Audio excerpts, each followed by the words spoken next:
गावातल्या नाक्यापासून ते मंत्रालयातल्या लॉबीपर्यंत आज एकाच मुद्द्याची चर्चा आहे। पार्थ पवारांच्या जमीन प्रकरणामुळे अजित पवारांचं मंत्रीपद धोक्यात आलंय का? वडील उपमुख्यमंत्री पदावर असताना पार्थ पवारांच्या कंपनीनं पुण्यामधली मोक्याची तब्बल 40 एकर सरकारी जमीन घेतली। कवडीमोल भावामध्ये या जमिनीचा व्यवहार केला। सरकारी जमीन एका खासगी कंपनीकडून विकत घेतली। मुद्रांक शुल्क जवळपास भरलंच नाही। टिचभर भांडवल असलेल्या या कंपनीमध्ये हा ढीगभर व्यवहार केला गेला।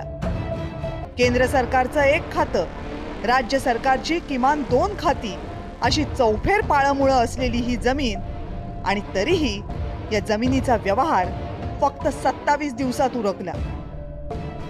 आता पार्थ पवारांनी इतके उपद्व्याप केल्यावर प्रकरण अजित पवारांसाठी टांगती तलवार तर बनणारच ना। या संपूर्ण प्रकरणात आता चहूबाजूंनी टीका सुरू झाली।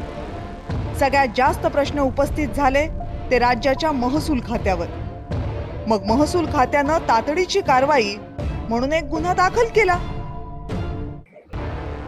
उपमुख्यमंत्री अजित पवारांनी या प्रकरणी मुख्यमंत्र्यांची भेट घेतली।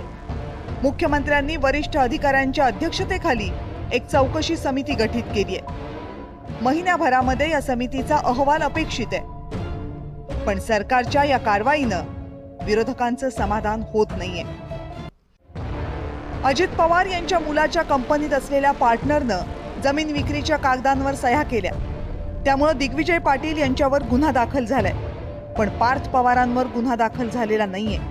प्रश्न फक्त या जमिनीच्या व्यवहाराचाच नाहीये, तर 1 लाख भाग भांडवल असलेली एखादी कंपनी या जमीन खरेदीसाठी 300 कोटी रुपये कुठून आणते याचाही आहे। त्याची चौकशी राज्य सरकारची ही समिती करू शकणार आहे का? आणि जर ही समिती ती चौकशी करू शकणार नसेल तर या मुद्द्याकडे थेट डोळेझाक होणार आहे का, हा कळीचा मुद्दा आहे।